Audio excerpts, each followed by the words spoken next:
How many blocks must a man lay down before you give him a spot? Yes, and how many seas must an O-line fail before the GM is canned? Yes, and how many crimes must the chairman commit before the WWE's forever banned? The answer, my friend, is blowing a playoff win. The answer is blowing a big win.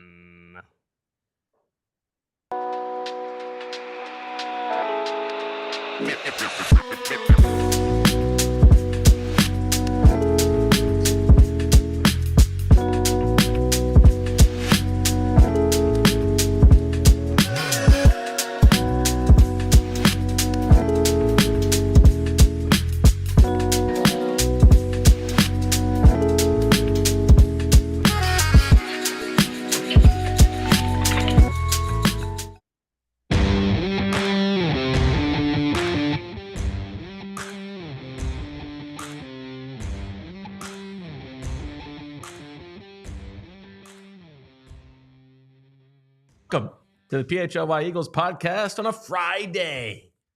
Presented by Bet365. Download the Bet365 app and use code PHLY365 when you sign up, whatever the moment. It's never ordinary at Bet365. Well, Wulf, the professor, Deniz, Selman. We're going to be joined by Zach Berman in mere seconds from the NovaCare complex. But Professor, you got the hat on. How you feeling? I'm doing great. Yeah, I'm excited to be back and 2 days away. 2 days away from another playoff game, and yeah, this is awesome. This is what it's all about. 49 hours away precisely from Eagles kickoff. We'd have to ask Shield exactly how many hours it is, but yeah, no, it's very exciting, and might be snowing, which is a dilemma. It's a dilemma for me. It means the AM signal for Merrill comes in better. Okay, but you know the AM signal is live, exactly live with the game, and the clouds help that signal. But all my why is that? Do you know the science behind there's something about like the AM signal reflects off the clouds, and so it comes down better. Like it messes up FM signals, but it helps AM signals. Weird. I don't remember the exact science, but I I can attest. So that's the good news. That's the good news. The bad news, it's much harder for me to keep my papers dry. You know, when I'm taking my notes. So. And those are the only two things that anyone should be thinking about the snow. Yeah. Are there other like weatherproof things that you can write on? I've never tried that. Okay. I do. Now's not the time to try something new. I sit under the awning, and so like the snow falling on me is not an issue. Okay. But there's just like so much wetness, like in the stadium, like all the surfaces are wet, things like that. So you just have to be a little more careful where you put things. Yeah. Got it. All right. Well, speaking of wetness, let's get to Zach Berman. Zach, you're live at the NovaCare complex. How you doing? A pleasure as always to be joined by our friend Dylan McMahon.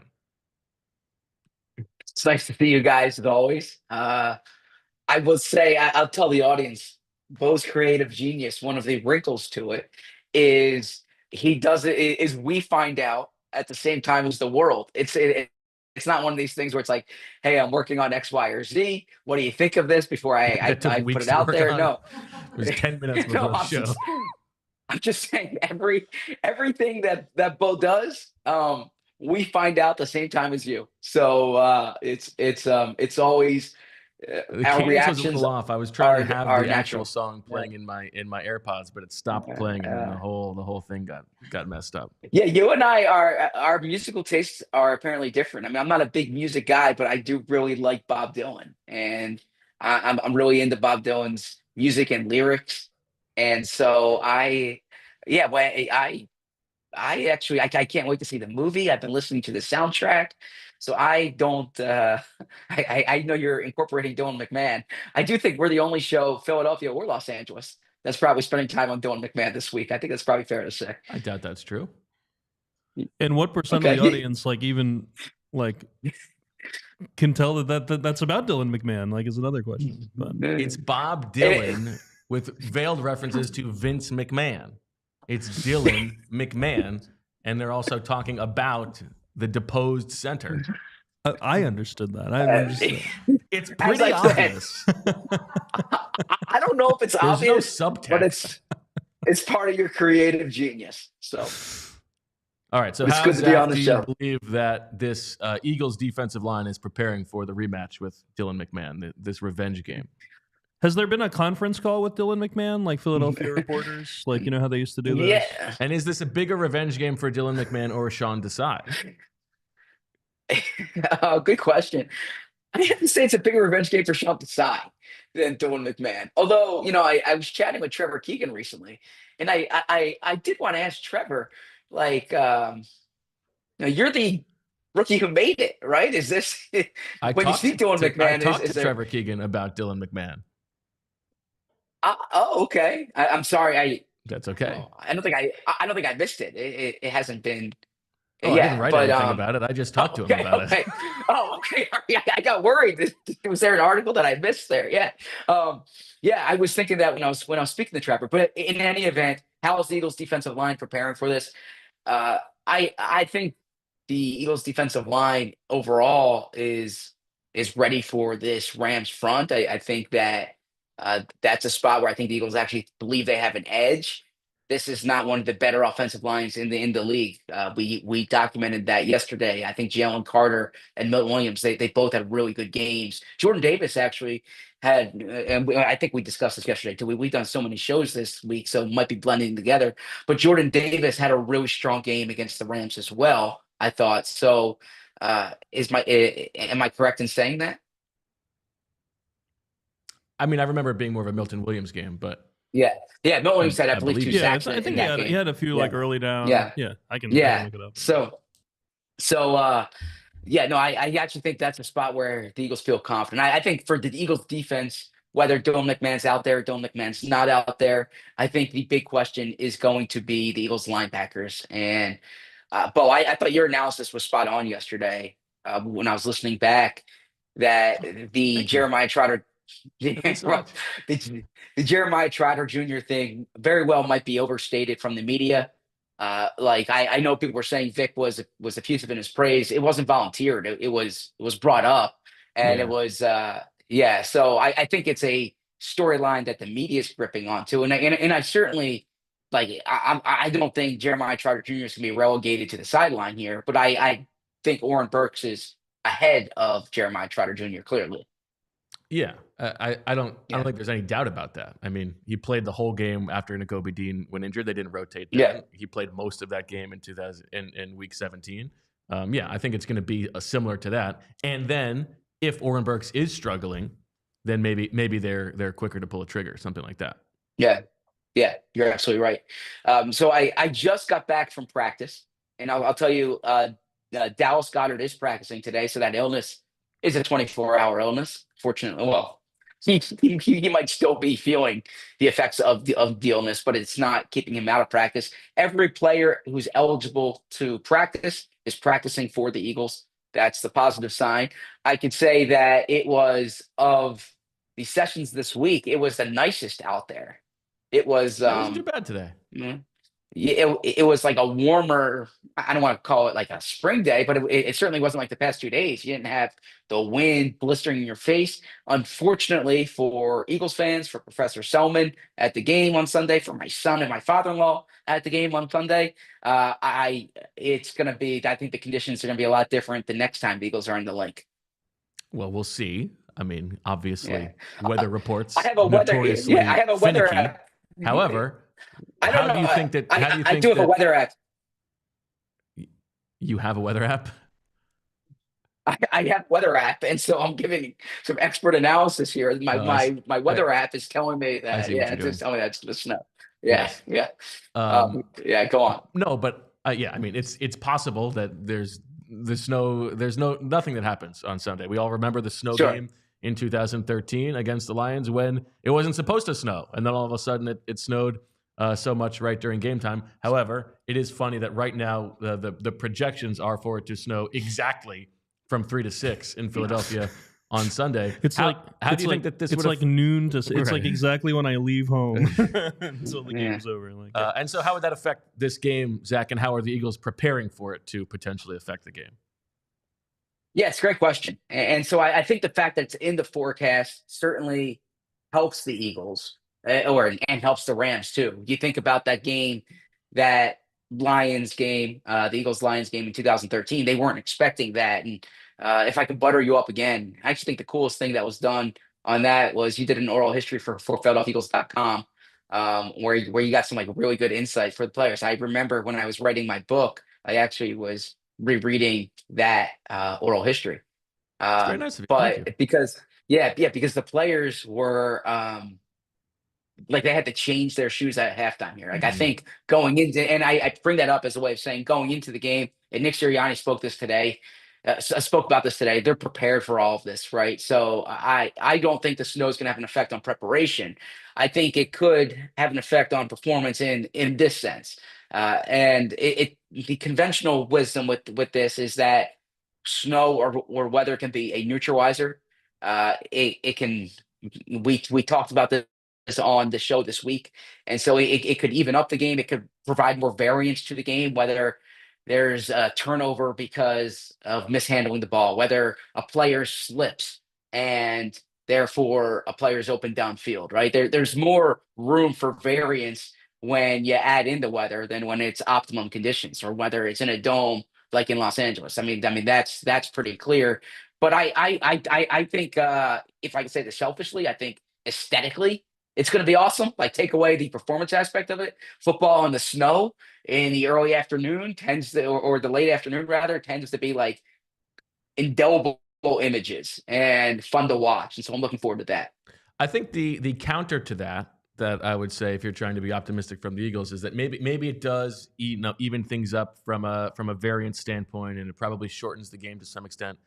But I think it also makes it more about the Jimmies and the Joes than the X's and the O's. I think that there is less schematic advantage to be had in a game like that if it is really like nasty to play in. And I think to Nick Sirianni's credit, you think back to that 2013 game, part of what worked for the Eagles was Chip Kelly listening to his players about what was working, right? Kerry Williams telling him that like it's really hard to play defense. The guys like talking about the things that were working on offense. And so, maybe that is a thing that Nick is willing to lean into and not be too prideful about what the game plan is. It's going to be about the team that is best able to adjust to what they're seeing and feeling on the field. You're absolutely right. And I would also add to that, like Nick Sirianni's from Jamestown, New York. Vic Fangio's from Dunmore, Pennsylvania. Kellen Moore is from Eastern Washington. Is it Prosser? I believe he's from. Point being, like, this isn't the first time these guys have coached or played in snow before. So I think it's fun to talk about. I don't think it's going to throw them off. But to your point, the players are the ones on the field, and the players are the ones who, whether if it's a slippery turf, and you brought up Kerry Williams, right? I remember one thing, and this was probably in that oral history, is that there's thinking often that like you shouldn't pass the ball in the snow. But I remember Kerry saying it's actually advantageous to, because the player who is affected the most is the defensive back, who relies on backpedaling, who relies on planting and cutting, things of that nature. And it's harder to do that. It's harder to be reactionary when you're playing on a slippery turf or in the snow. So it could be advantageous from a passing game perspective. Then again, as we also discussed, Jalen Hurts, the first time he ever saw snow was the Eagles-Packers game in 2021 or 2020. Speaking of passing in the snow, it's improbable, really, that 11 years later, we're talking about another possible snowball, and the opposing quarterback is the same guy. I mean, yes. It's very rare for a quarterback to stay in the league that long. Matthew Stafford was the quarterback for the Lions that day. He went 10 for 25 for 151 yards, was not sacked, no touchdowns, no interceptions. Nick Foles was 11 for 22. So there was a lot more running than throwing that game. Eagles ran the ball 46 times and threw it 22, but Shady, 29 for 217. Yeah, 29 for 217. Yeah, that 57-yarder, the epic. Yeah, Chris Polk with a 39-yard touchdown as well. Go ahead, Zach. I thought that was going to be natural. You were going to tell us about Slay talking about the game. I didn't talk to Slay yesterday. No. I need to listen back to that. I was actually I had an event last night, and then when I got home, I was working on a story that went up today on allphly.com. So I didn't go through my transcribing of the people I didn't speak to yesterday. I typically do that late at night. I'm behind actually on the Slay thing. Well, this is related. So, Zach, can you name the 6 people who were players in that game who are going to be involved in this game? Ooh, there's 6. Okay. Yeah, Kellen Moore was on that Lions team, Kellen I believe, Moore was right? an inactive third quarterback. Yeah. Nice. That's good. Very good. Yeah. For the Lions. Yeah, Darius Slay was on the Lions that year. Yes, Lane Johnson. And what would you say about Slay's participation in that game? Yesterday he was talking about they got us pretty good in the second half and stuff like that. Do you know? Slay was Slay benched for that game? Inactive. Slay was an inactive rookie. Yeah, did not play. He did not sound like someone who didn't play in the game when he was talking about it, but he wasn't. He wasn't. He must have been miserable. Kellen, Stafford, Slay. Wait. I'll just add in this. Slay must have been miserable. He does not like the cold. If you saw the unscripted that the Eagles did from last week, he's asking Cooper DeJean what there is to do in Iowa in the winter. And I'm thinking, Slay's, for the past 13 years, Slay has spent winters in Detroit and Philadelphia, as if Iowa is Siberia. It's no different than, he's like, I wouldn't be able to live there. Like, Slay, you lived in Detroit, you lived in Philly. I mean, I don't think Iowa is radically different, other than there's probably not as much entertainment in Iowa. Nonetheless, by the way, you hear the sirens. I think it's the Eagles coming back from practice with their police escort. Yeah, I got that escort. Wait, so who are the other players from that game? Oh, yeah. So which ones have you guys gotten? You guys got Kellen, Stafford, Lane, Slay, Lane. Brandon Graham. Okay, Brandon Graham. He's not playing. Yeah, and then the last one is maybe it's a stretch, but Connor Barwin was in the game, and he's now on the Eagles. Okay. That's a stretch. Okay. Well, I said it. Okay. It's a bit of a stretch. All right, Zach, you mentioned your story on allphly.com, and I want to ask you about it, but I want to ask you about it through the prism of our game ball. Because the game ball is proudly brought to you by our friends at Xfinity Mobile. Join the millions who have switched to one of the fastest growing mobile services, the Xfinity game ball. And Zach, I want you to give a game ball to somebody from your piece, which is a bit of a survey of the locker room about some of the behind-the-scenes staffers at the Eagles complex, the people who don't get a lot of shine, and the help that they have done for this Eagles team. The Xfinity game ball goes to... It goes to New from the cafeteria. Renaud from the cafeteria.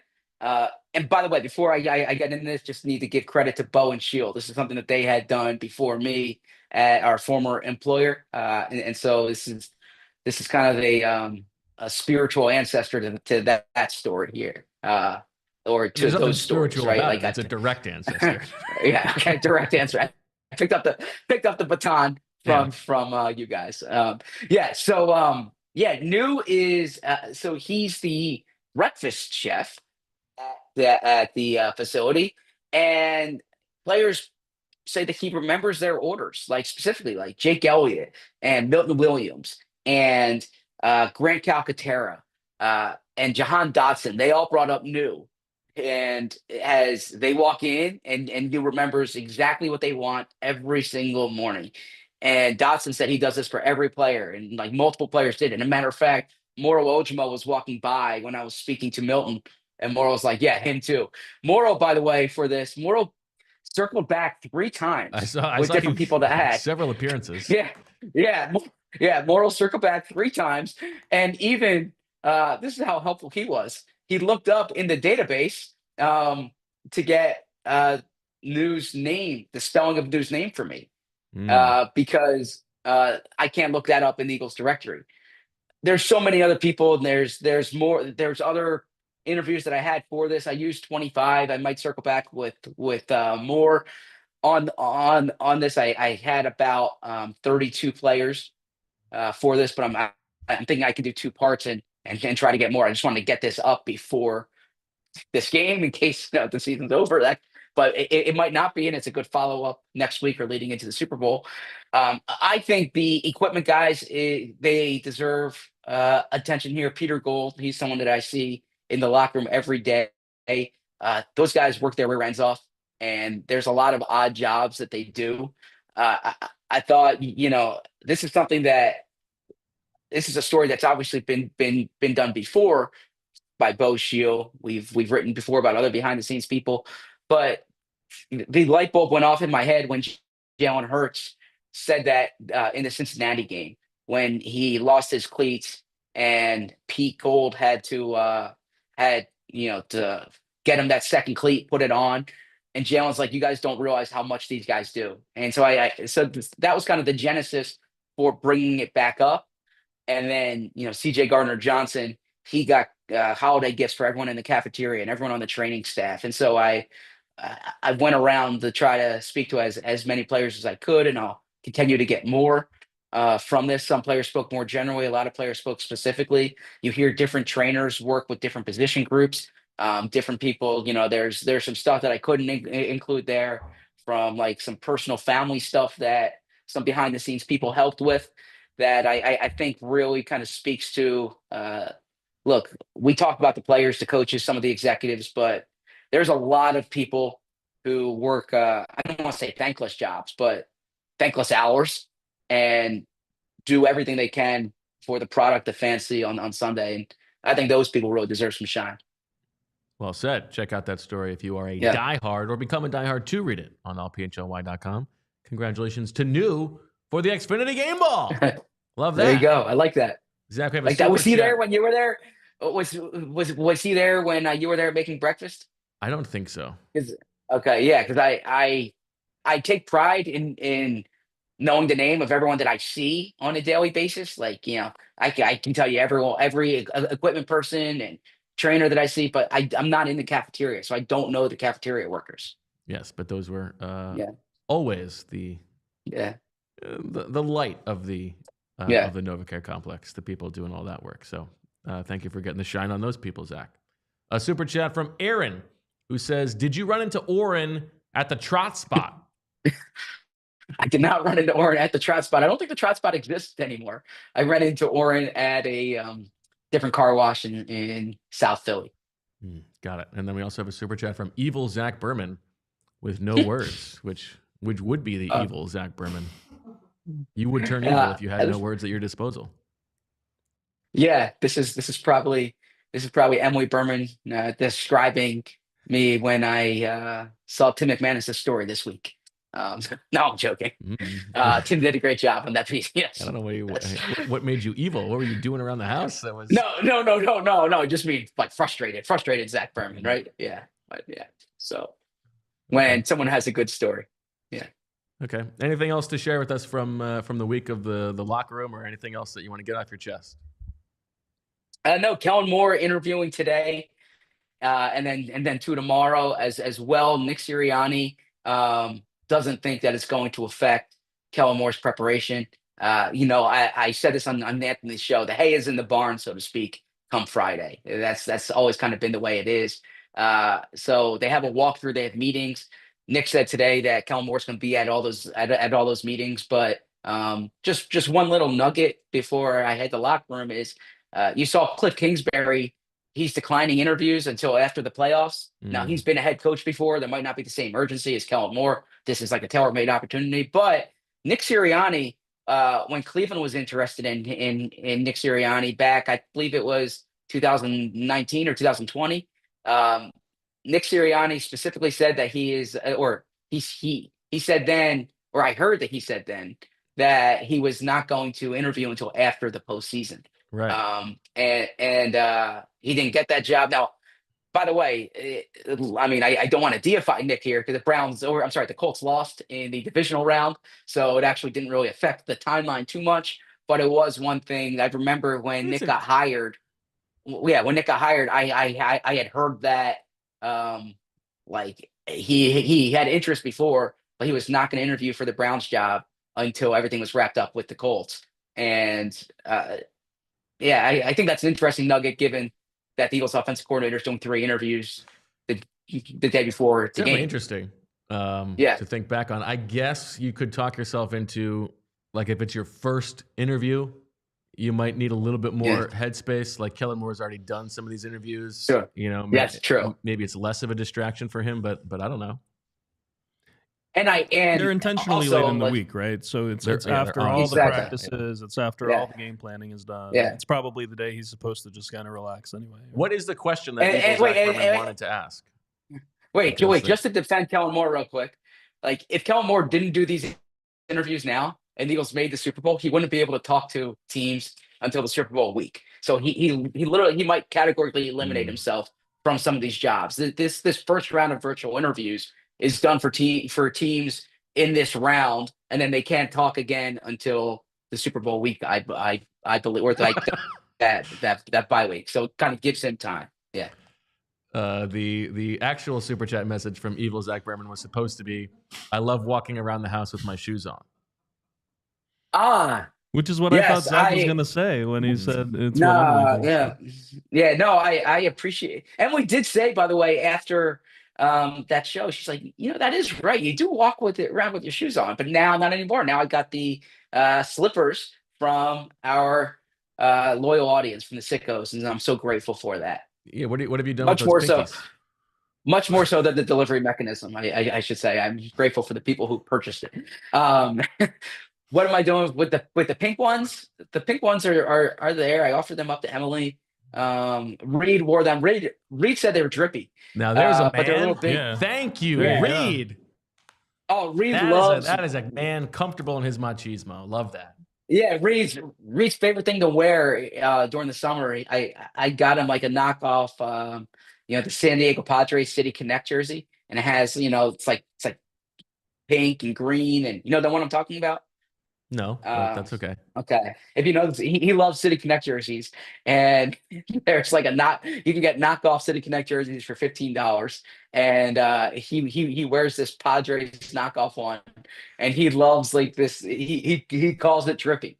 So right. He wears the knockoff City. The apple has fallen jersey. Just far enough away from the tree for us to be happy for Reed. The people in the chat are giving it a Reed. He's more handsome than I am. Reed. Yeah, Reed's the man. All right, I need to head up the locker room. I'll be listening to the rest of the show on my way home from NovaCare. Eager to hear all your insight and analysis. Excited for the pregame show, postgame show. Excited to listen to the halftime show, and can't wait for our coverage next week, one way or another. So we'll see. Orrin Burks. Orrin Burks. There you go. Maybe that's the reason why it's another. We'll see. All right. Talk to you guys soon. All right, let's take a quick break to hear from our sponsors before we spin this bad boy towards the rest of the episode.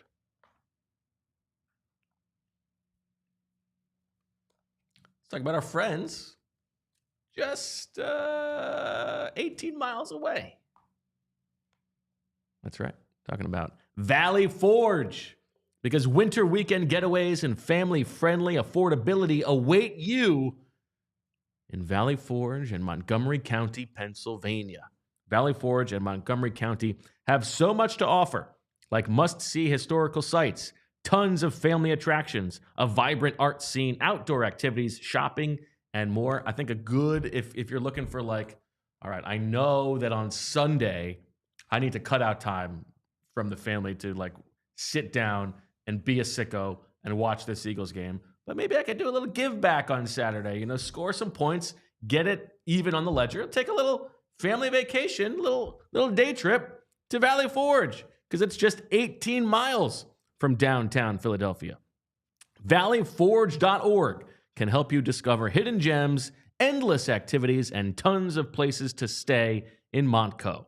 Get started planning that next getaway today, ValleyForge.org. Make it family time and make it Montco. And then, tell you about a little experience I had recently. Our water was not getting hot enough.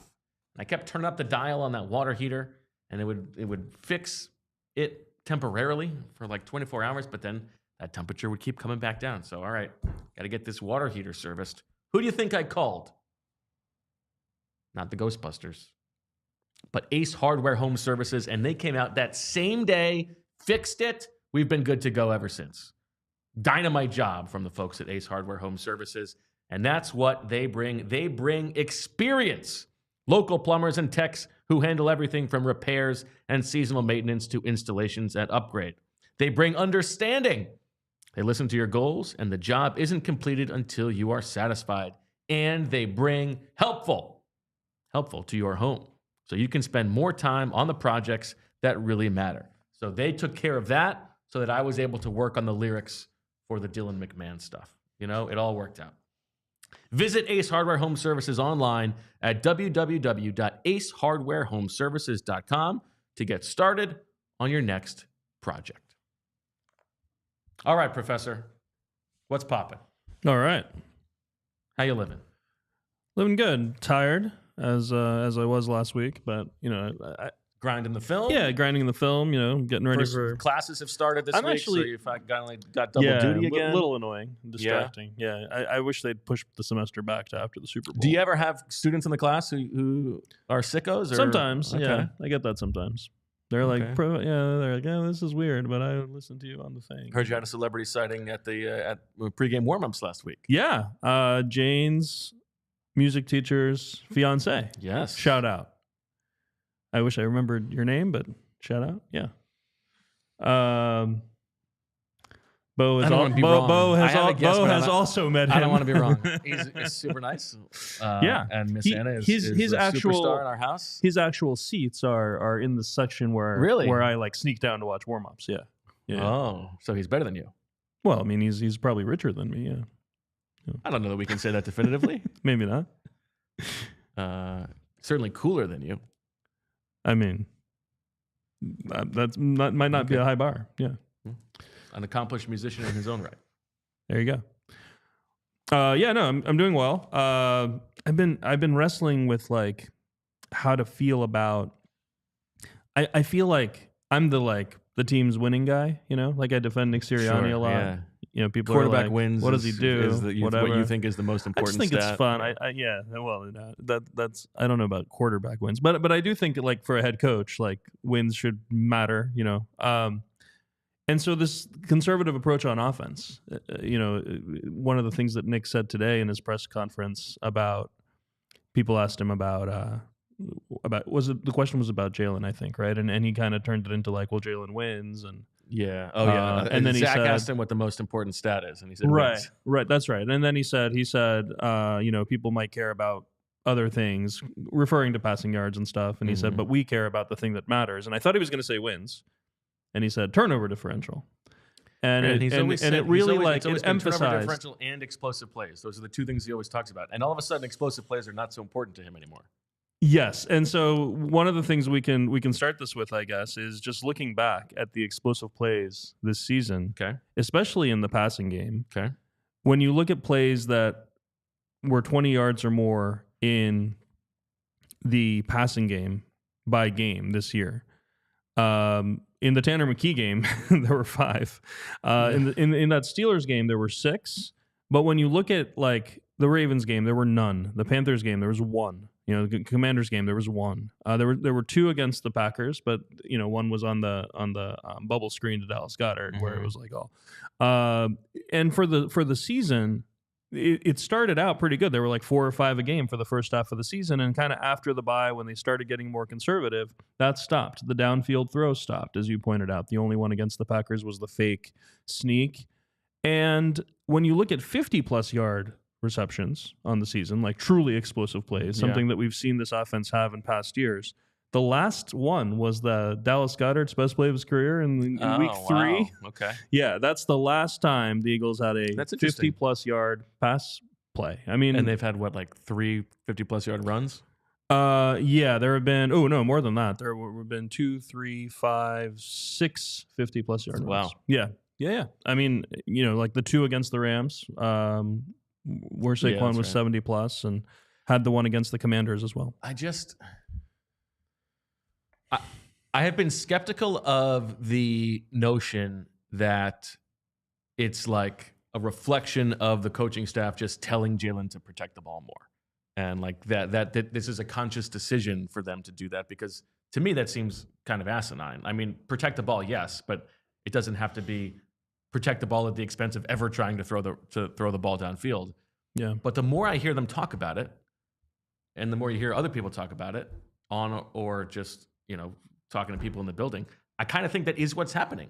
That they have identified that their defense is so good, their running game is so good. We don't need to try to have a good passing game, and that's crazy to me. I agree. I think the things that both Nick and Jalen, and to some degree, Kellen Moore doesn't say that much, but even a few things he's said have made me think that this is like very conscious on their part, where it's not just telling Jalen like throw it away, which he throws the ball away a lot, but like it's not just that, or take a sack or whatever, like don't throw an interception. It's also in the play calling and the approach where they're not calling plays that they think of as higher turnover potential. Right. I mean, just look no further than the 3 3rd and longs last week in a game that was like a 1-score game where they ran the ball and then punted. I mean, Rich Kotite used to punt on 3rd down.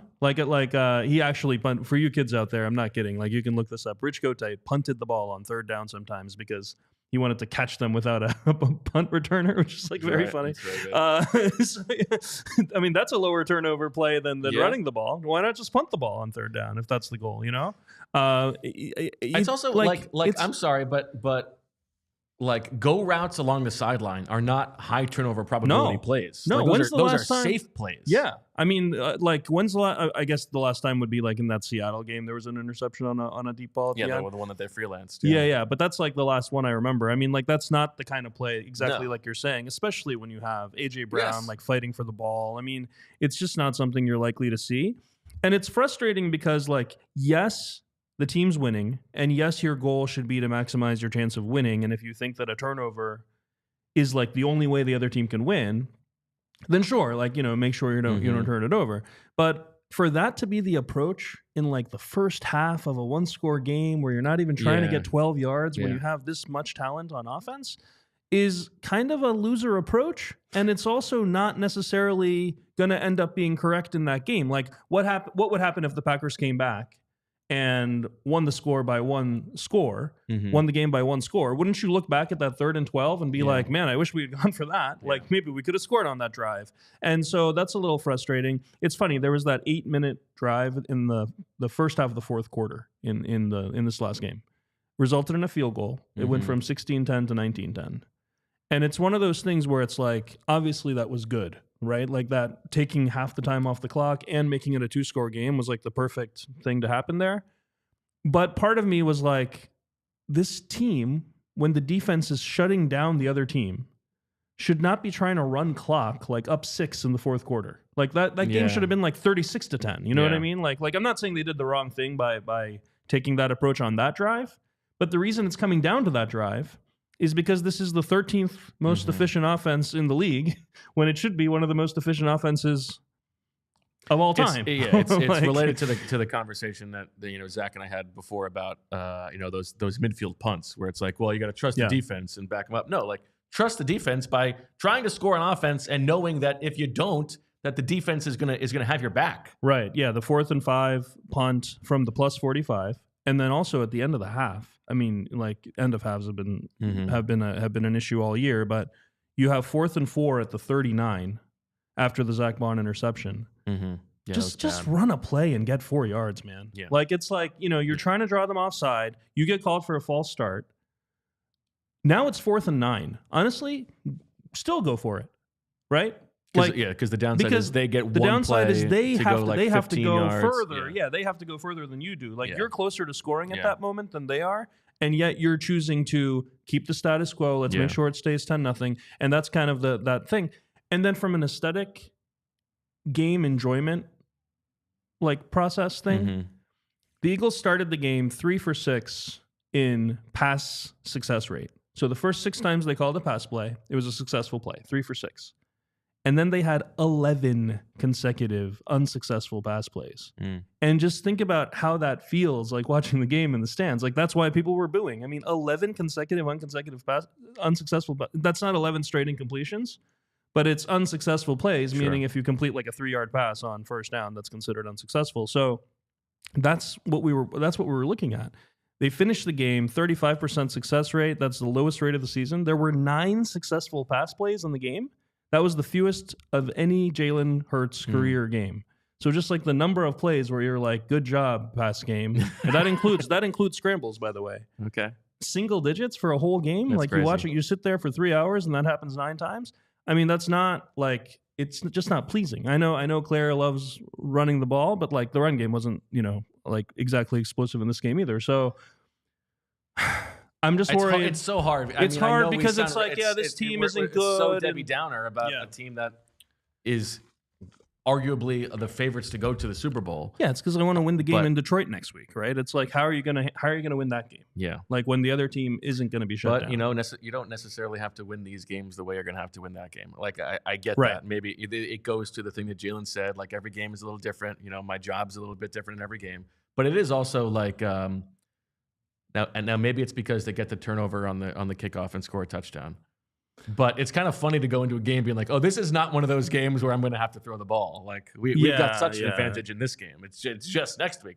I'm just worried it's going to be hard to just turn on. It's the same concern AJ Brown had after the Carolina game, where it was like, you just won the game. You haven't lost a game in a year. Like, why are you complaining? But he's complaining because he knew that wouldn't be enough for the games that really mattered down the stretch. He was seemed at peace with this last one. Yeah. So maybe they've just brainwashed them all into thinking like this is the way to go. I don't know. Yeah, or maybe I don't know. He just thought that was the right approach for this game. What about on the Rams' pressure and Jalen taking sacks? Yeah, so the Rams are above average in pressure rate, but had been below average in sack rate, and we talked at length yesterday. By the way, if you didn't see the show yesterday, definitely tune in. Fran's excellent swooper revenge, a full breakdown of both sides of the ball. The debut of Dylan McMahon. I mean, that's really the big hook. That as well. Yeah. The thing we discussed was that the strength of the Rams is the defensive line. They obviously got to Sam Darnold, and avoiding sacks has never been a strength of Jalen Hurts either. And so, like, if something's going to go wrong in this game, like that could be one of them. Though, of course. Shout out to Kevin, who says he's tuning in live from the Chicago. Nice. What's your favorite bear? I do like a polar bear. I mean, I like a Yogi Bear. I like a Berenstein Bear. All-encompassing teddy bear is good. I like a panda bear. I like panda, yeah. It's good. Now, are pandas actually bears, though? I thought they're like not really bears, but they're called, you know what I mean? Well, I know that a red panda is definitely not a bear and it has no relation to a panda. There you go. Brown bear, black bear. Hard for me to really have a preference. I guess black bear. Okay. Grizzly.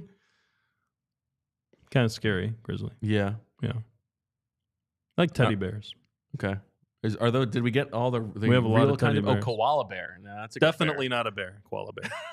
Like not even close. A panda is a true bear, Julia tells us. Okay, I wasn't. Yeah, I think the problem is I was thinking of koala. Yeah. All right. Have we gotten all the bears? Are those the real bears? The chat can help me with this, but koalas are more closely marsupials? Closely related to some like animal you wouldn't think of at all. They're marsupials for sure, but there's a specific thing they're related to that you wouldn't think. Okay. And it's not bears, but I don't remember what it is. How about Brandon Bear? What about You're a big Bear Stearns guy, I know. Am I? Yeah. Okay. All right. I mean, you're the one who brought it up. Yeah, no, I did. Sloth. I don't know about a sun bear. Yeah. Bear necessities. You can't trust the internet anymore. Paddington. Someone just made up sun bear this morning. Paddington bear. Paddington's a great bear. Paddington, yeah, I like Paddington. Yeah. All right. Jalen taking sacks. Corduroy was one of my favorite books as a kid. Okay, I like that's Corduroy. A great bear. Yeah. Yeah, no, that was it about Jalen taking sacks. I mean, like that's like a strength of the Rams is to rush the passer, and we talked about the disguise and all that kind of stuff that they do. And one of the reasons that Jalen takes sacks is because it's such an emphasis not to turn the ball over. Yeah. So it's like secure the ball, go down, as opposed to just throw it away though. Yeah, I know, but yeah, exactly. Yeah. Okay. That's going to do it for this segment. We're going to take another break, and then we're going to talk a little bit more about the Eagles' defense against the Rams' offense and some historical nuggets that the professor wants to sprinkle on us.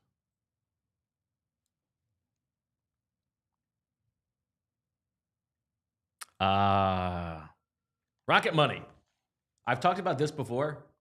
This little sneaky thing that satellite radio does. You get the cheap deal when you sign up for a car, a lease or whatever, and then all of a sudden the price jumps from like $5 to like $27 a month out of nowhere, and you get boned.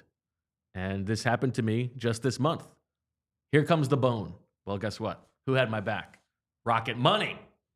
Because Rocket Money is going to flag those changes in all kinds of your finances, or they're going to flag any out of the ordinary charges. And not only are they going to do that, they're then going to take care of it for you. And that's what Rocket Money did for me. Rocket Money is a personal finance app that helps find and cancel your unwanted subscriptions, monitors your spending, and helps lower your bills so you can grow your savings. Rocket Money's dashboard gives you a clear view of your expenses across all of your accounts. Rocket Money, and this is key, will even try to negotiate to lower your bills for you, sometimes up to 20%. They automatically scan your bills to find opportunities to save. Then you can ask them to negotiate for you. They will deal with customer service. Rocket Money has over 5 million users and has saved a total of $500 million in canceled subscriptions, saving members up to $740 a year when using all of the app's features. Stop wasting money on things you don't use. Cancel your unwanted subscriptions by going to rocketmoney.com/PHLY. That's rocketmoney.com/PHLY, rocketmoney.com/PHLY. And then finally, tell you about our friends at Game Time. Now, I'm a bad responder on like texts and DMs, so I got to respond to this. DFOB Daniel Gallen, shout out to DG, who sent me a Twitter DM to let me know that thanks to Game Time, he was in attendance for the Eagles playoff game, their win last week. First Eagles game he's been to since the Nate Sudfeld game at the end of the 2020 season. So shout out to Daniel Gallen, and shout out to Game Time, because Game Time is the place to go for tickets to your favorite events, and you can do it in the last minute. Game Time has all-in pricing, where you see the total up front with no surprise fees at checkout.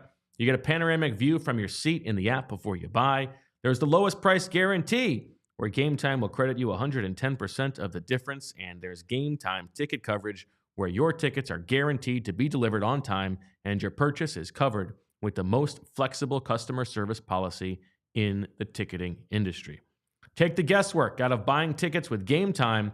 Download the Game Time app, create an account, and use code PHLY for $20 off your first purchase. Terms apply. Again, create an account and redeem with code PHLY for $20 off. Download Game Time today. Last minute tickets, lowest price, guaranteed. Download Game Time today. What time is it? It's game time. All right. Let's flip sides of the ball. Professor, one thing that we have talked about a little bit this season is you got a defense. You got to have a weakness somewhere, right? Yeah. And for Vic Fangio, sometimes that chosen weakness for him has been the flats. And they haven't been killed on it, thanks in part to their high quality of tackling. Yes. But in that matchup back in Week 12, that was something that the Rams were successful exploiting. It's really been throughout the season. I mean, if you remember that first drive against Washington, they hit Eckler in the flats a couple of times, and it was a few missed tackles that led to those breaking out. And one of the things that I can relate that to is Fangio loves to play cover 4 and cover 6, and like these different coverages where in cover 4 in particular, that means you have 4 deep defenders. The safeties stay high the whole time. None of them are rotating down. And then that leaves only 3 defenders underneath, right? And so what that means is you have Cooper DeJean, if you're a nickel, which they almost always are, is in one of the flats, and then one of the linebackers is going to be in the other flat, and that's going to either be Zach Baun, or in this game it'll either be Burks or Trotter as the other one. And that's just a lot of space to cover. I mean, and you could see at times this season where the quarterback is looking and he kind of sees off coverage by the corners, and he senses, okay, this is going to be one of those coverages where the flats are going to be there, and they even check into plays like that.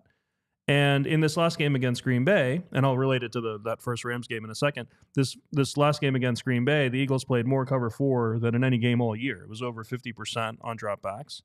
And cover 4 is kind of the most vanilla thing that you can do from the Fangio structure, right? Because it always looks like cover 4 pre-snap. Right. Like they're like sometimes they're up like pressing on the line, but other than that, like all the zone coverages look like cover 4. And then one of the safeties might rotate down, and then it becomes cover 3. It could become cover 6. They never play cover 2, by the way, and so it's just going to be one of those 3. And in this game, it was like a super vanilla approach. We talked about how in that game in Brazil, like when the Packers weren't empty, Fangio like blitzed and he exchanged and all that stuff. Packers weren't empty 11 times in this game last week. Not a single blitz, not a single exchange, just sitting back, like usually just in cover 4. So it was a very vanilla approach. Now, against the Rams, we saw Stafford attack the flats a bunch as well. And this was a couple of different ways. When there was off coverage, they would hit slant flats. They would hit the famous like Nakua slide route, where he like starts on one side and then he slides to the other side. And the slide route is basically a flat route where you're running behind the line of scrimmage. So he's kind of hiding behind the offensive line, and then he just pops out into the flat.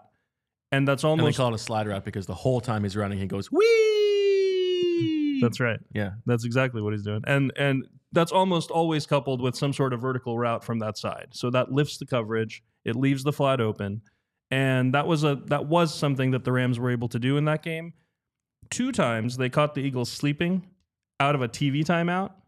So, you know, when you're at home and you're like going to the fridge or whatever, you come back, you miss the first play. Well, the Eagles defense did that 2 times in this game against the Rams, where they just lined up and quickly ran a play. None of the defensive line was like set or anything. And both times it was a quick flat route on a curl flat. So just a thing to look at, where the main reason I'm bringing it up, it hasn't been like a main issue, obviously, this defense has been great. Yeah. Is that with Nakobe Dean out, right? You have a slightly higher chance of either miscommunication or a missed tackle, or someone who's not able to quite get out there and cover that. Like, where that could be a point of emphasis because it has been against the Eagles all year. And then you also don't have your regular guys out there to make those tackles. It's a different play caller, which I do think is probably a little overstated. The importance of the dot, the green dot. Who's got the dot, even because he's already out there anyway. But yeah, it's not. They don't have the same bulk load of reps to draw on. Yeah, and I think there are a lot of teams that make the opposite mistake, right? Somebody like jumps the flat and then the vertical route behind them is open. You see that all the time in the NFL, where like a team is trying to layer the routes to try to get the person and to come down, that is a worse and then mistake, they hit behind them, right? Exactly, and that's happened very rarely to the Eagles. I mean, I remember Quinyon Mitchell made that mistake late in the game against the Falcons, and they hit behind him, but the fact that I can like remember individual instances shows that it really hasn't been that often, and so I'd rather making this mistake than the other, but just something to look for. I mean, I would expect like a bunch of passes to the flat. Bad conditions could make that even more likely, and then hope that the defender slips or whatever, and that kind of thing. So yeah. Now, how about the linebackers? Do you think they're going to play it straight up and just have mostly Burks, every now and then Trotter, and they're just going to sort of sit in their nickel, or do you think that we might see some different personnel packages? Interesting. Yeah, I mean, it helps to look back at how the linebackers had been used so far when everyone was healthy. Baun typically lines up to the side with the tight end. It's not the kind of thing where there's like a middle linebacker and a weak side linebacker like some teams have. It really has been like 90% of the time, and it's not always, because sometimes they have like a pressure package involving Baun or something, and then it might not fit what the offense lined up as. But typically, if it's like 2x2 or 1x3 with the tight end as like the ISO on one side, in those kinds of situations, Baun ends up on the outside and the other linebacker ends up on the inside. And they were comfortable playing that way. when it's 3-by-1 with the tight end to the 3 side, Baun usually ends up in the middle. And his interception against the Packers was a good example of that. The tight end was the number 3 receiver to one side. He was kind of eyeing him. The pass was to the backside. It was the Slays guy, and Baun jumped that. But he was able to make that play because he was in the middle. Fangio made it sound like the roles weren't going to change with the backups in there. So I'm guessing he's going to use Baun the same way, which means that there are going to be plays where Oren Burks is all by himself in the middle of the field. Right, or Jeremiah Trotter maybe is going to be all by himself in the middle of the field, and he seems to just be willing to trust that. Now, early in the season, tell me if I'm right here. We saw a couple snaps of 5-1-5, right, and we have not really seen it since. There haven't been any snaps of like 5 defensive linemen and a single linebacker on the field all season. Oh, not even a single one. I thought maybe there were 1 or 2. Baun. I know this because I like very in a very OCD manner chart the exact personnel packages, and there has not been a single one. Oh, really? Of what we would call penny. Okay. It's looked like penny on the field because Baun goes on the line. But yeah, we haven't seen that. We have seen 4-1-6 dime, handful of snaps. Okay.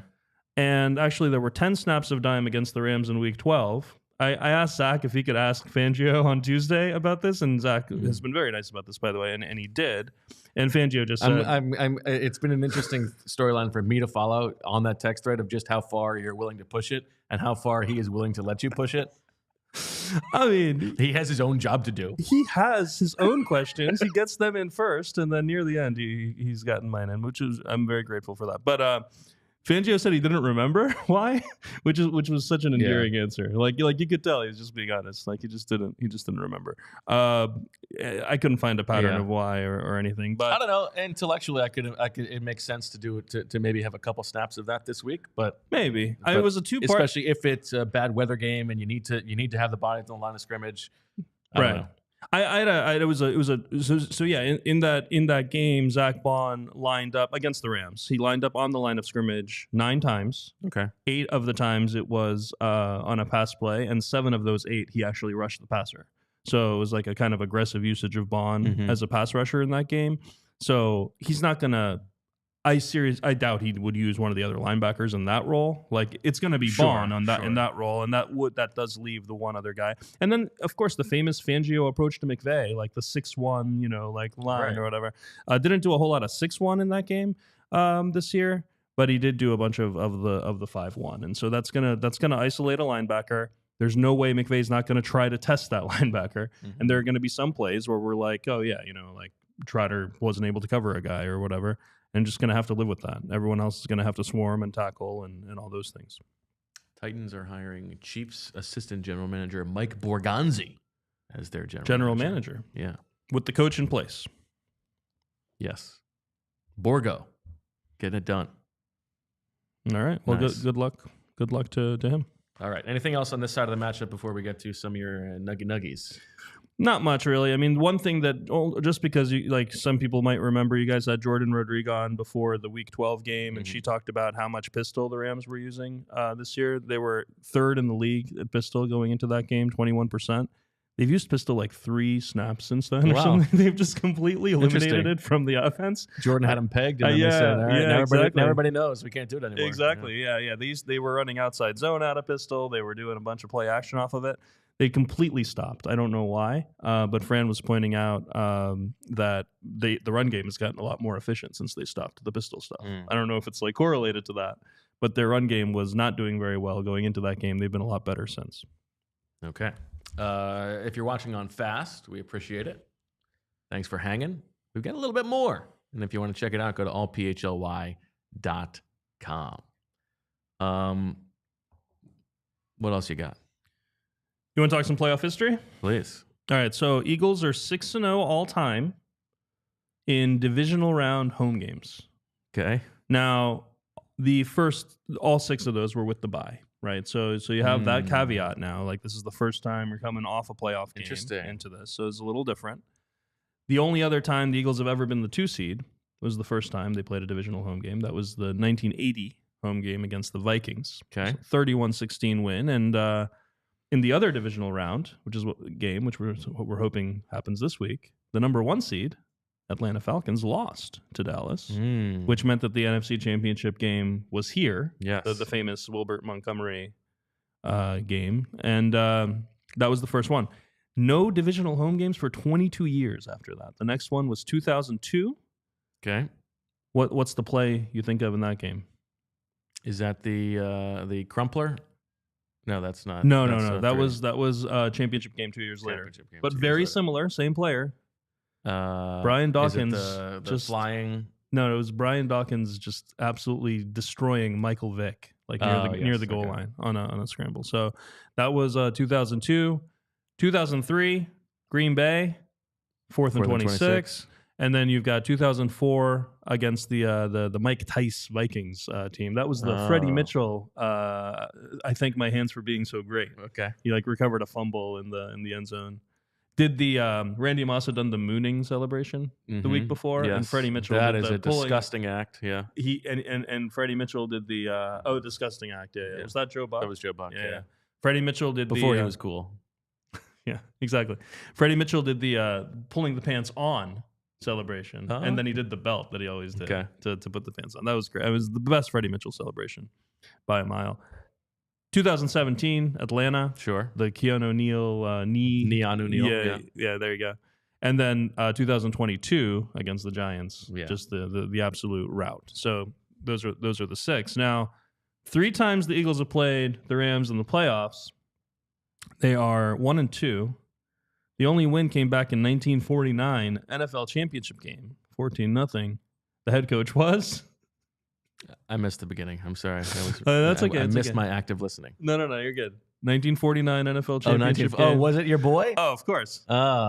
We've gone like a month on the show without mentioning Greasy Neal. Greasy Neal, yeah, exactly. Greasy Neal's the only Eagles head coach to ever beat the Rams in the playoffs. And of course, Greasy Neal. Keanu O'Neal's grandfather. Oh, there you go. Yeah, that's right. Yeah. Great grandfather, I think. Yeah. Okay. The next one was the 1989 NFC wildcard game. Now, this one I remember. I was 11 years old. It was the first home playoff game in 8 years. And it wasn't sold out. Ooh. And it was like on the local news that it wasn't sold out and that you could buy tickets. And I asked my dad, can we go to the game? And he said, it's going to be raining. This is like childhood trauma here. It's going to be raining. Who cares? And you have been waiting almost 40 years to be able to publicly call him out for this. I have been waiting all week for him to ask me to take him to this game. So I can tell him, sorry, it's going to be snowing. Can't go. Wow, this is some real therapy that we're working out on the show. Exactly. This is like the kind of childhood stuff. So yeah, that was a terrible game. It was a 21-7 loss. Eagles should have had a bye, but they blew like an easy regular season game late in the year and had to play that wild card game. Just terrible. Do you think the outcome would have been reversed if you had been there? Oh, for sure. Okay. For sure. It would have won every Super Bowl since. I mean, like that was the moment. And then the other one, I don't think of the St. Louis Rams as the same team for some reason, but that was the NFC Championship game, 2001. Yeah. Kurt Warner, heartbreaker. Had the ball, chance to win it at the end. Aeneas Williams had the interception at the end of that one. Okay. All right. So there's a little history. What are we thinking uniform wise? Uniforms might actually be important in this game because of the snow. Now, Jason Kelce was on the radio talking about how one of the things in that Snow Bowl was that they couldn't see the Lions players. Like they were wearing all white or white on silver or something. And it was actually hard to see the players. The Fog Bowl, I remember that was an issue. The Eagles were wearing white, and Randall has talked about how he couldn't see anybody. Like he's just like throwing the ball to a spot, but he couldn't see the actual player. And so both teams have announced their uniform combination. If you're wondering what the aesthetics of the game will look like, in addition to possibly being on a white blanket field, Eagles, of course, wearing midnight green on white. Rams have chosen to wear blue pants and blue socks under the white jerseys. So that should make them visible. Like you probably be able to see their players. Or they could have gone all white, for example. And they've chosen not to. I don't know if that's something that they're going to regret. I don't know if it's good to not be seen. Your own, like, I don't know. Is it good to not be seen or bad to not be seen? On defense. Probably on defense, you don't want to be seen. And on offense, you do. Yeah. Well, there we are. Okay. It'll look like a bunch of torso-less people running out there on the Rams for the people on the field. Yeah, I don't like the I don't like it when the pants and the socks are the same color and then like the uniform's a different color. I think it makes for like which is why I don't like it when the Eagles wear white socks with white pants. Let's say you are just in a like blanketed white cover of a snowstorm and you see something coming towards you. Would you be more scared by legs and no torso or a torso and no legs? Oh, that's a good one. I feel like I'd be more scared by the torso. By the floating torso? Yeah. Because I wouldn't... The legs, I feel like, would be more predictable, like where they're going. Whereas the torso, it would look like it's just flying. And that's scarier. That is also closer to like eye level. Just the whole aesthetic would be scarier to me. Yeah, there's a Dr. Seuss story about the pants with nobody inside them. So really, okay. That's what right. The legs would. We have a lot of Dr. Seuss that we read to everyone. I think that one is in Yertle the Turtle. Okay, it's one of the short stories that comes after. Right, right. Okay. Yeah. Yertle the Turtle. I mean. As trenchant today as it was then. Super chat. That reminds me from Santiago, who says, bring back the good old days of introducing Zach to us with every personal question you can think of. Nothing like his first year at BWF. Those were the days. Yeah, I mean, how many more personal questions can we ask the guy? We know where he went on his honeymoon by now. Mm-hmm. Know his last 4 digits of his social. We know when his daughter was born. Right after Double Doink. How he remembers, yeah. Okay. Any other questions in the chat before we leave here? It's been a good hang. I mean, the Sneetches. The Sneetches is probably my favorite. Oh, that is fantastic. Yes. And then you get to do a good voice Starbelly for Sneetches. Sylvester. It's such a great Sylvester McMonkey McBean. Sneetches is such a fantastic. My name is Sylvester McMonkey McBean. I've heard of your troubles. I've heard you're unhappy. But I can fix that. I'm the fix-it-up chappy. Yeah. I'd be willing for another hour of that. That was great. Anytime. All right. All right. You feel good about this game? I feel pretty good. I made a mistake on the... a little too good, maybe. I made a mistake on Swooper yesterday. Uh-oh. Never before has that happened. On the option for 2 scores or not. I was surprised. Because I was thinking about the line, but I didn't think in the moment, and I thought about it immediately after that. Obviously, the line would change under the condition that the Eagles were winning the game.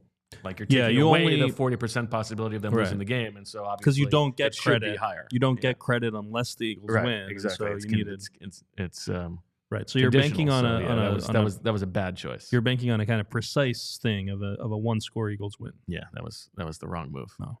Hopefully, it doesn't come back to bite me. Hopefully, it'll be just a laugher is what I'm hoping. Eagles will be at a rest disadvantage the following week in the NFC Championship game.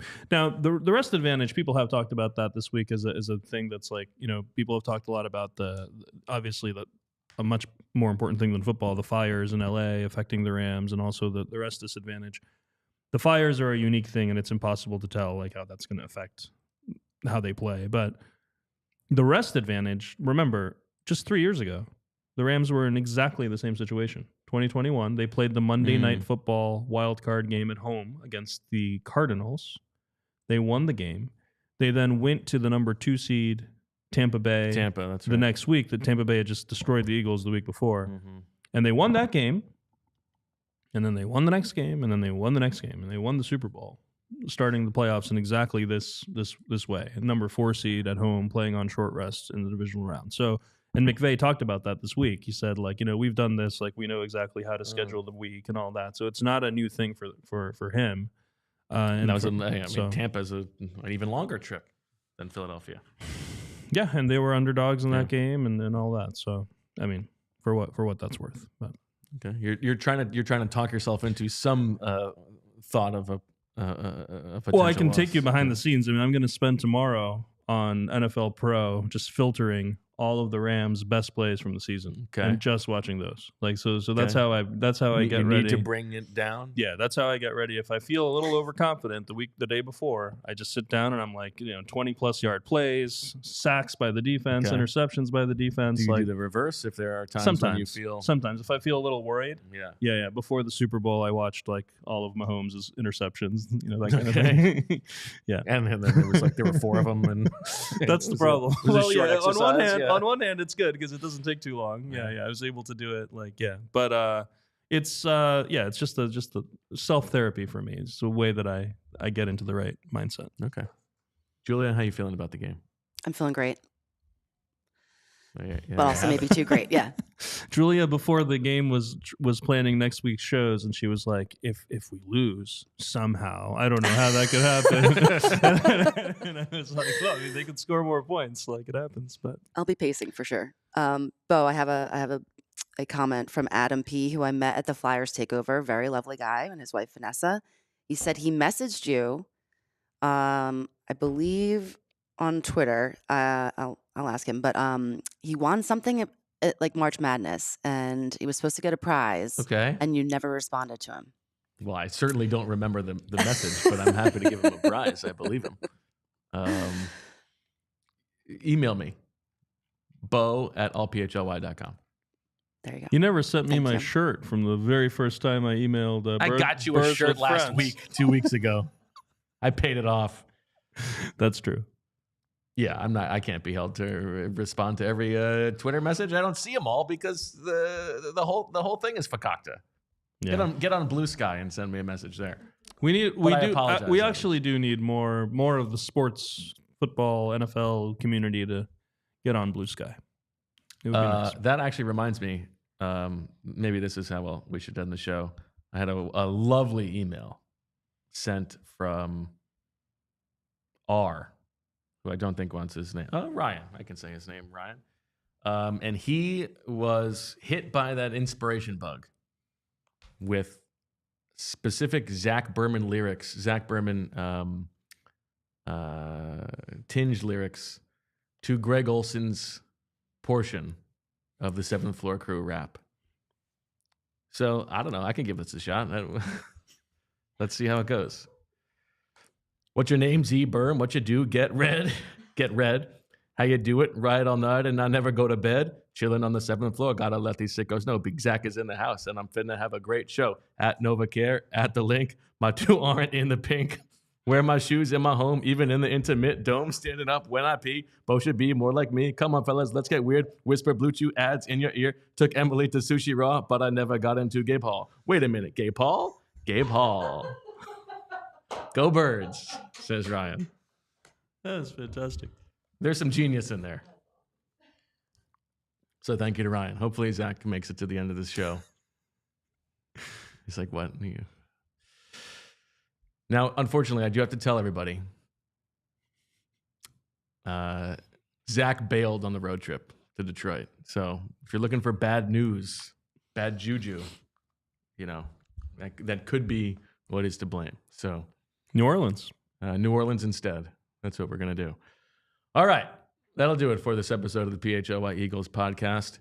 Hit the thumbs up. Hit the comments. We need more comments on yesterday's episode so that Jalen Hurts has a higher bar to clear, if you guys don't mind. And, of course, we will be back with full coverage on Sunday. Kickoff show, halftime show, post-game show. Fran Duffy, Jamie Lynch, Super Bowl champion Vinny Curry, Zach Berman from the link. All the good stuff ahead of the huge game on Sunday. Enjoy the weekend, everybody. Thank you to the professor for pulling double duty again. Thanks to Julia. Thanks to Zach. And we will talk to you on Sunday. Thanks to everybody for watching and listening. Subscribe. And as always, we love you. We all silly like the mayor.